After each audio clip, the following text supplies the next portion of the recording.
At some point in the grueling 6-week seasons teaching peace and diversity at the Mosaic Project, as we would put in these 80-hour weeks, waking up early enough to catch the 8 a.m. breakfast with our 4th and 5th grade students, and then attending staff meetings that regularly went after midnight at night. At some point in every season, there would be a moment when a significant number of us staff members would begin to question whether this was really all such a good idea. And it was in such a moment one season, I remember my friend Amani describing a spiritual teacher he had been studying with who began their retreat by showing them a video, their spiritual, meditation kind of retreat, showing them a video of Navy SEALs boot camp training. They'd watch the SEALs, in training, pushing themselves to the absolute edge of physical and physiological, psychological exhaustion, pushing to perform the most challenging athletic tasks while deprived of sleep and food, training with weapons in extreme temperatures in every environment. They would watch this video, and then the teacher would say, "This is what people are willing to do for war. What are you willing to do for peace?" And now there's a thread in here of self-sacrifice. It's a bad theology about redemptive suffering and atonement. We're going to shelve all of that for now. But because I have to tell you, when he shared that story, I was so inspired. Yeah, I thought I want to leave it all on the field for peace. I want to live for my values with that kind of dedication, that all-out commitment.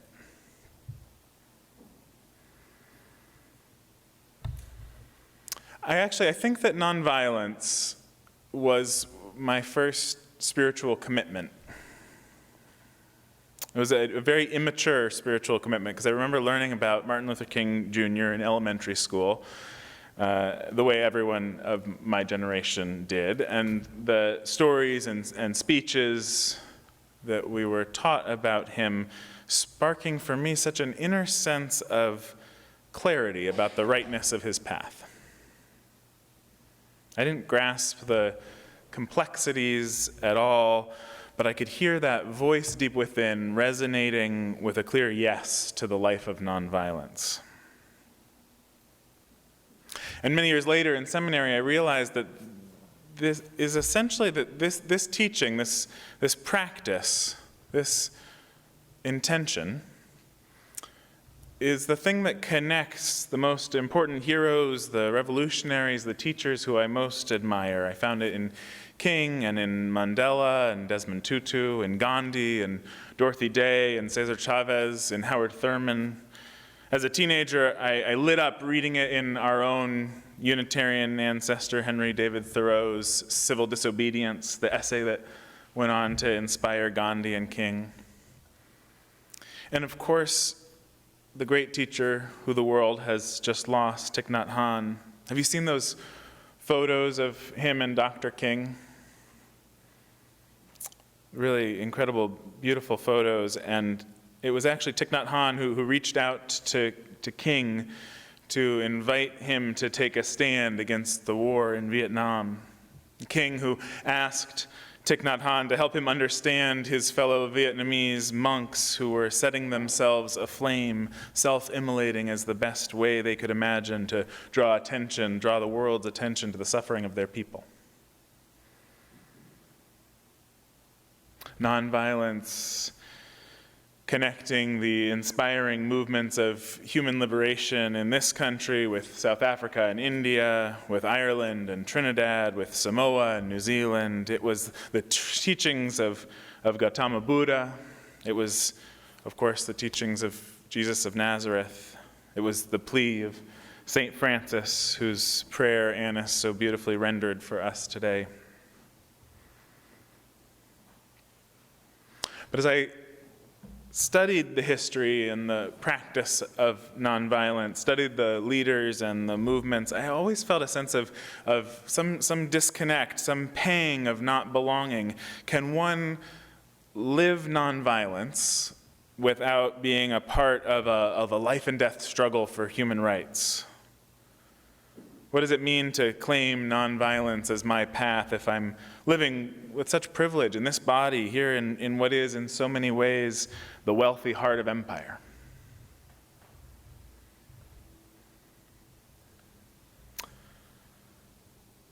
Thich Nhat Hanh. Anyone can practice some nonviolence, even soldiers.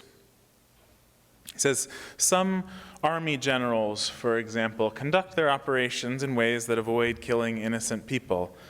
This is a kind of nonviolence. To help soldiers move in the nonviolent direction, we have to be in touch with them. If we divide reality into two camps, the violent and the nonviolent, and stand in one camp while attacking the other, the world will never have peace. We will always blame and condemn those we feel are responsible for wars and social injustice without recognizing the degree of violence in ourselves. We must work on ourselves and also with those who we condemn if we want to have a real impact. He said, it never helps to draw a line and dismiss some people as enemies, even those who act violently. We have to approach them with love in our hearts and do our best to help them move in a direction of nonviolence.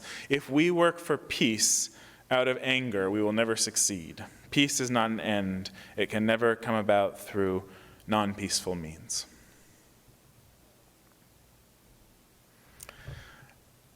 Okay, but how? This is the question of nonviolence, of living nonviolence in our daily lives.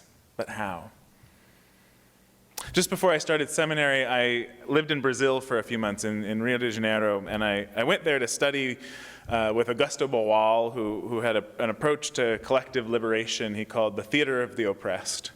And also the work of a friend, Dominic Barter, who had a successful alternative to the penal justice system he called restorative circles that was taking off in a few Brazilian cities. And while I was there, I ended up spending a lot of my time getting to know folks in a little shantytown community, favelas they're called there, in the middle of Rio. It was just right nestled in between the busy streets by Copacabana Beach. And I was stunned the first time I was there watching a 14-year-old on a motorcycle with a large semi-automatic rifle strapped casually across his back. Turns out these young men with big guns were just the most visible layer of what was a quasi-governmental infrastructure of the favela gang. Because the government does not provide services in the favela, doesn't go in the favela at all except when going as a military, police taking military action there. The gangs provide the governmental services, the medicine, the baby formula, the other services that the people living there depend on.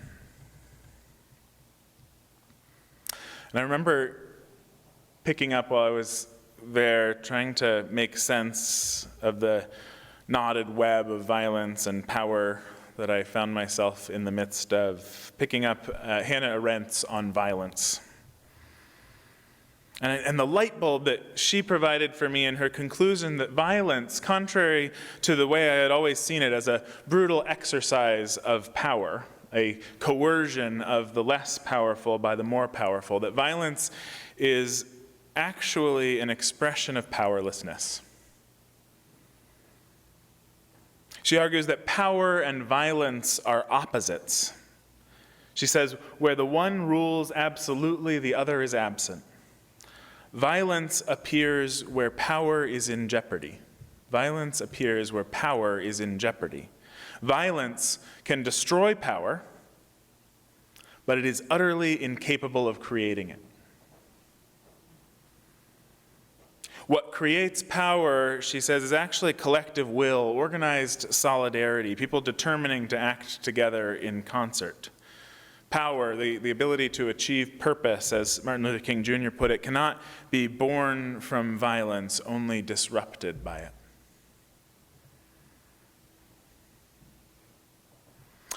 So I've been thinking about that time and those studies in my life as headlines show up these days in my news feed, wondering if America is on the brink of a civil war.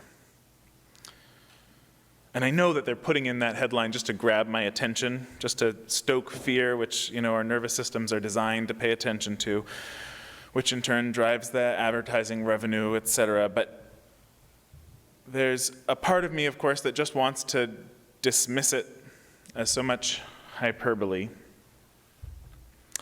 But I also know that it's not just that.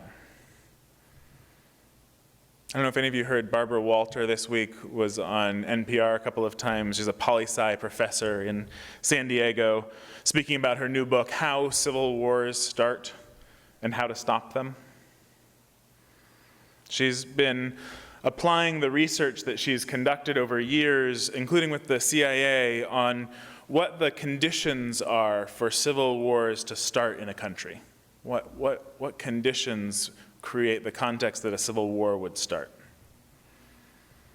And until now, she had looked exclusively at other countries, at Venezuela, Iraq, Sri Lanka, to try and understand what caused civil war. Her conclusion is that civil war occurs when a government is not stable as either a democracy or an autocracy. If the democratic institutions are stable and functioning, countries don't go into civil war. If an autocratic institution is stable and functioning, a country won't go into civil war. But it's when there's some gray area, when they're in between. And as the stability of our democracy degrades election cycle by election cycle, she argues that those conditions that create the context for civil war are indeed emerging here.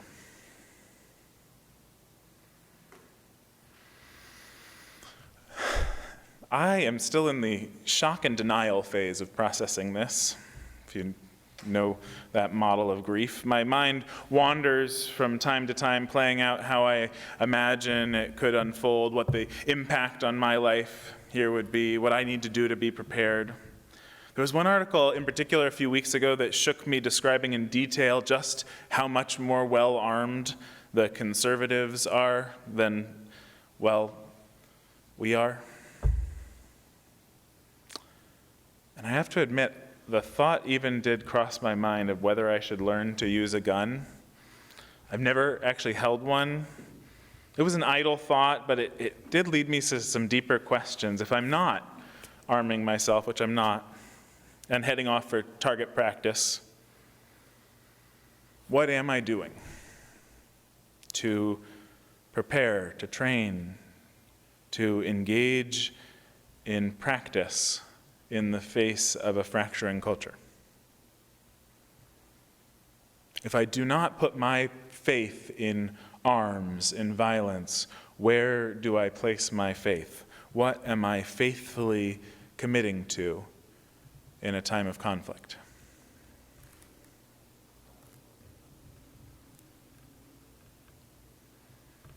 Because I really believe that we are actually given the opportunity every day to practice nonviolence. No civil war required.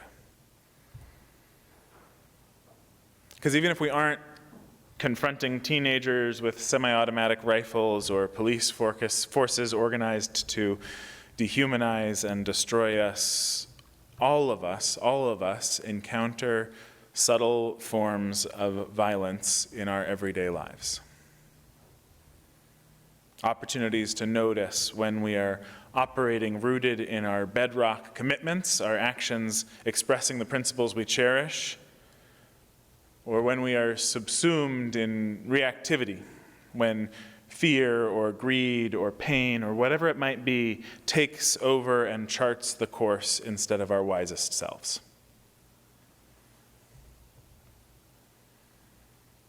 I find those subtle, everyday sorts of violence in my life show up as coercion, my own or others' attempts to control someone else's behavior. The temptation of the tyrant in me, Henry, you clean up your room right this minute, or so help me God. I actually noticed that tyrant pretty much always knows what would be best for other people to be doing. Or the everyday violence endemic to our modern lives, living out of integrity with our own values, the consumption and degradation of the planet. The things we do, heating our homes just to survive, caught up in a system that we know is out of alignment with what we would most like to be living.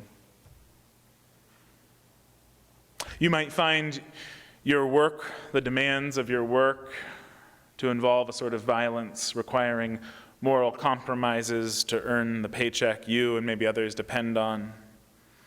You might find the blame and shame in your family life, or any of the wide range of inventive forms of emotional violence that we conjure to deal with the helplessness that we feel.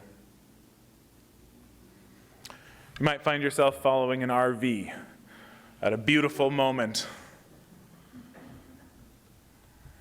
Anytime anyone is trying to control another's behavior, anytime anyone is trying to control another's behavior through emotional or physical threats or attacks, is an opportunity to practice nonviolence. And this is where I place my faith, that practicing nonviolence in ways that may seem simple and small, it's how we prepare ourselves for the larger moments that may loom ahead. It's how we inspire the world with joy and justice. And it's a tough practice. It's a tough practice because when we're in those moments, our most base nervous system, it turns on, whether it's a physical threat or the threat of social belonging. Either can turn on the instinctive responses of our autonomic nervous system, disabling the choiceful functioning of our prefrontal cortex. I think that's what the comparison to the Navy SEALs training is about. Recognizing that to practice nonviolence, to live with the intention to wage peace in the toughest moments, requires training at every level of our being.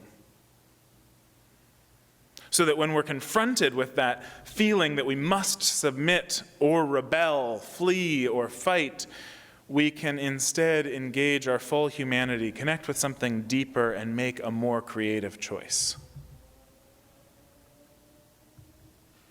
So I want to just offer a few of the sources, the places of grounding that I find help me in my practice.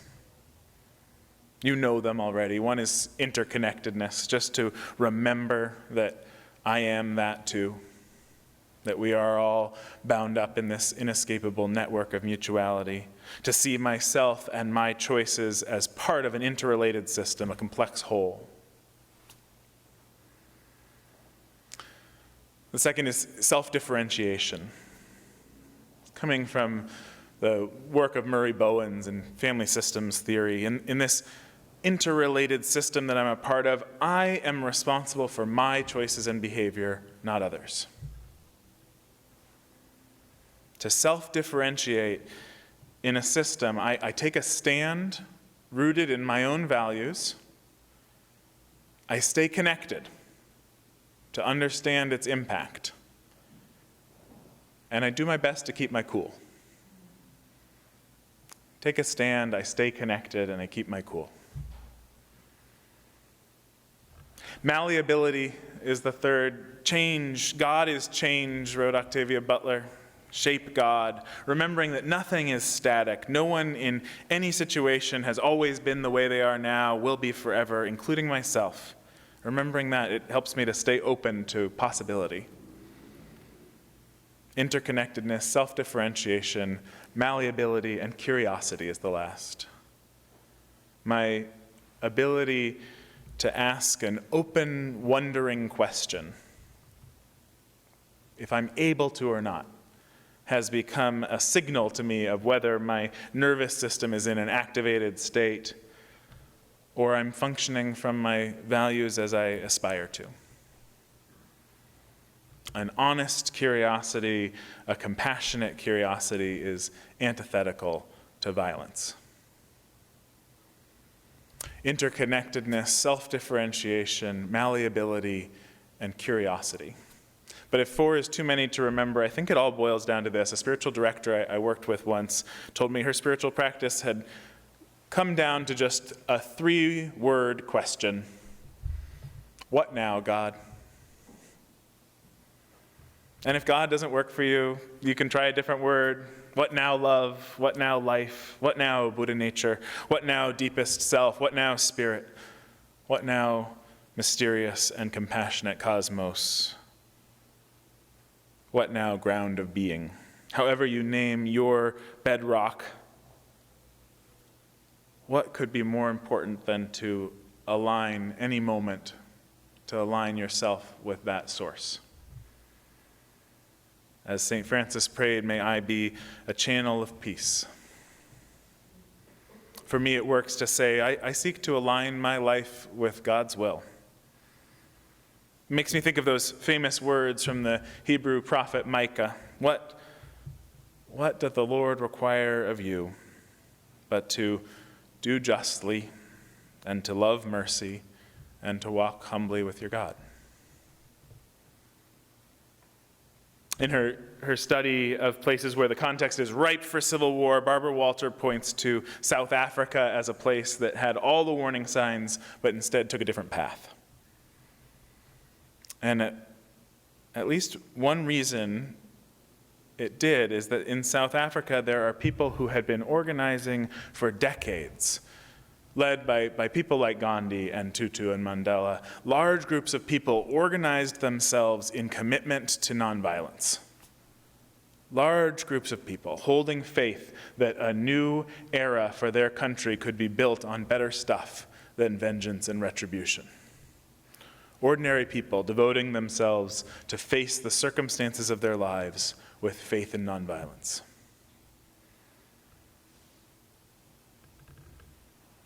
I want to close with a quote from Reverend Dr. Howard Thurman, who Joe shared beautifully about last week, about his life.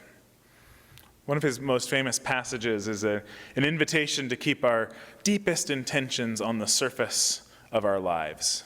This is how he put it: keep fresh before me the moments of my high resolve. Despite the dullness and barrenness of the days past, if I search with due diligence, I can always find a deposit left by some former radiance.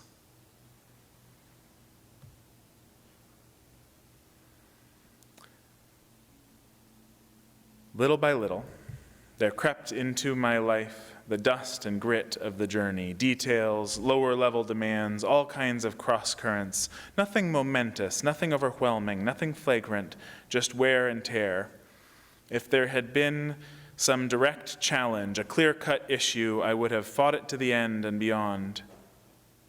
In the quietness of this place, surrounded by the all-pervading presence of God, my heart whispers, keep fresh before me the moments of my high resolve, that in fair weather or in foul, in good times or in tempests, in the days when the darkness and the foe are nameless or familiar, I may not forget that to which my life is committed.